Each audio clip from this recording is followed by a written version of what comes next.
A bill seeking the reenactment of the Investments and Securities Act to establish the Security and Exchange Commission as the apex regulatory authority for the Nigerian capital market has scaled second reading at the Nigerian Senate. The bill also seeks to regulate Nigeria's capital market to ensure capital formation, among other issues. National Assembly correspondent TVC News reports. Ensure the development of capital market. Leading the debate, Chairman of the Senate Committee on Capital Market, Senator Osita Izunaso, presents the general principles of a bill that seeks to repeal the Investments and Security Act 2007 to structure, strengthen, and secure Nigeria's capital market.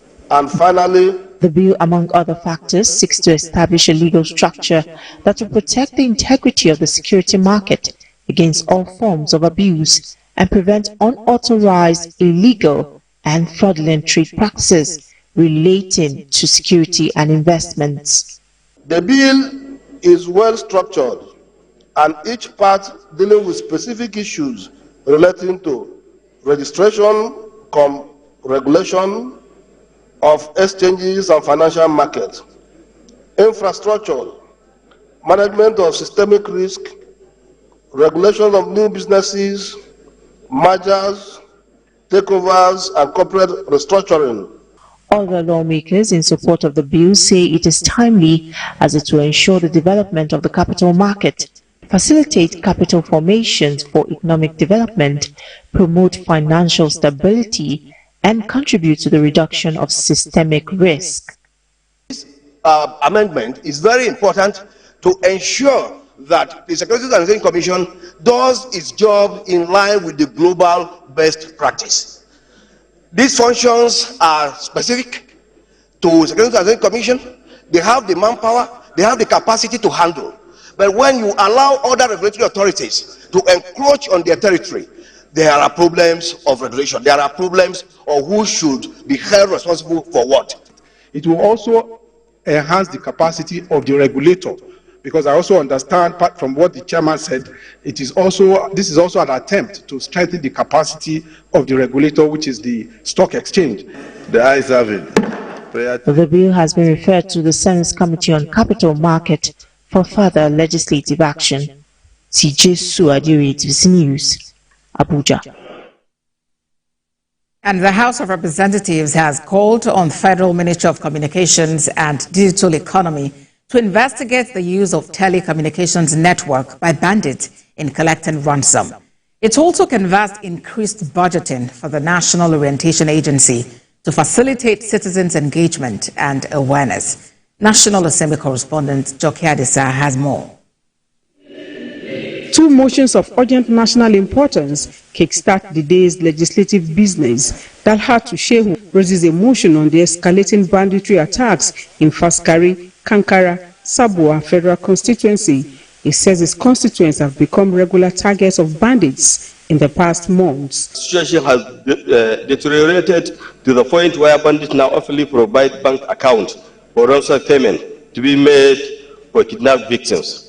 This audacious act shows not only for the impunity which this criminal operates, but also raise significant concern about the security of the telecommunication and financial system in the country. Another motion seeks to commend the Nigerian military and other security agencies for their efforts in rescuing victims of the last floods in Maiduguri, Borno State. Our military and other law enforcement agencies responded with exceptional speed and coordination. Their swift deployment of rescue operations not only saved numerous lives, but also provided necessary aid and support to the affected families. On the other paper, Adewale Hamid from Lagos State is worried by the inadequate funding for the National Orientation Agency. The agency has an elaborate grassroots structure, an extensive reach to the majority of Nigerians in the 36 states of the Federation, the Federal Capital Territory. It therefore serves as a veritable tool for citizen mobilization and engagement. Onyakoko in Ondo State moves closer to having a Federal College of Education as the bill sponsored by member representing the area, Ifeoluwa Ehindero, scales second reading. I rise to move that a bill for an act to amend the Federal Colleges of Education Act, Cap F8 laws of the Federation of Nigeria 2004, to provide for the establishment of Federal College of Education, Oyin Akoko, be read the second time. 7 bills, including the one seeking the creation of the Bola Ahmed Tinubu Federal University of Nigerian Languages to be located in Aba, Abia State, sponsored by Deputy Speaker Benjamin Kalu and 8 other members, scaled first reading. Joke Yadsa, TVC News, Abuja. Elsewhere, Permanent Secretary of the State House, Olufunso Adebiyi, says all is set to achieve full digitalization of its operations by November 2024.